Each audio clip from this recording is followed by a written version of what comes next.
Hey everyone. I thank you once again for stopping by, checking out our video. We hope that it blesses and encourages you.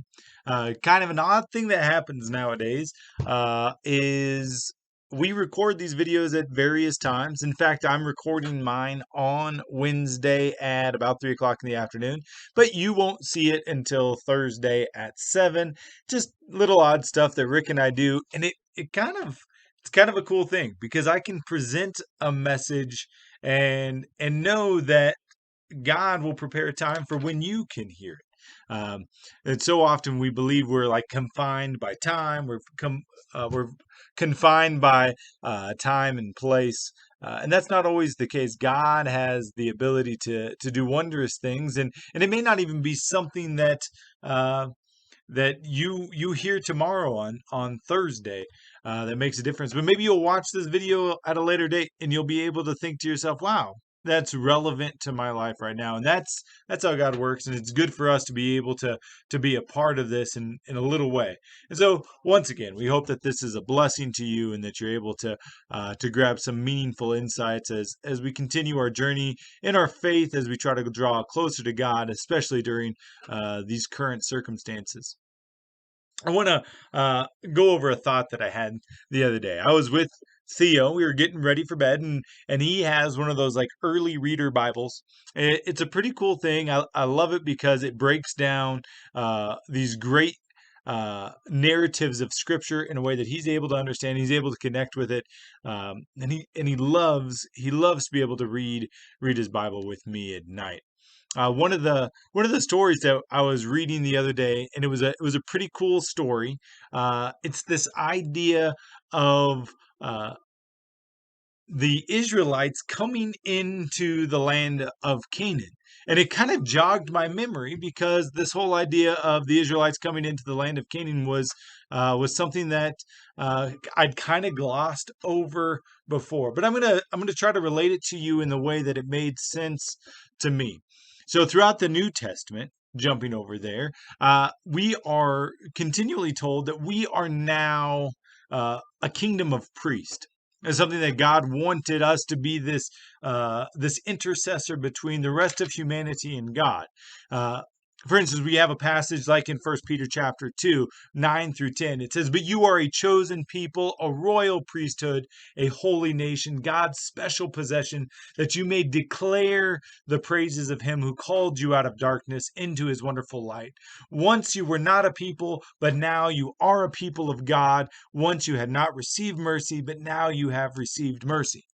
So God makes this distinction that we are a different people, that our relation to the rest of the world is for us to praise and declare God's glory. Something that I think he intended the Israelites to do for generations and generations. And so here we are. We've been placed into this. Whenever I read that passage before, I always thought, "Oh, that's cool. I'm a priest. That's good." I don't know how many young boys or girls grow up thinking, "I want to be a priest. I want to be a Levite." Maybe in Jewish culture, it was a different thought process, but it's not one of those I'd say glamorous jobs. But then I was reading this simple narrative with Theo, and it struck me. I'm gonna go over a couple passages because I think it's relevant to how we live our lives today. So both of these are going to come out of Joshua, and I think that this is the plan that God had for His people from the very beginning. And here it is, Joshua chapter 3, verses 3 through 4. It says, Joshua giving orders to the people, "When you see the ark of the covenant of the Lord your God and the Levitical priest carrying it, you are to move out from your positions and follow it. Then you will know which way to go, since you have never been this way before. But keep a distance of about 2,000 cubits, that's 3,000 feet, between you and the ark. Do not go near it." So here's this idea of the Israelites following the ark, and who are the wayfinders? Who are the pioneers? Who are the ones that are leading the charge? It's the priest. It's the priest carrying the ark. And there's like this imagery of, wow, kind of, we think of like our American historical folklore, Lewis and Clark championing across the Pioneer, looking for new routes. Here are the Levitical priests, and they are doing this very same thing in essence, going and blazing a path for other people to follow.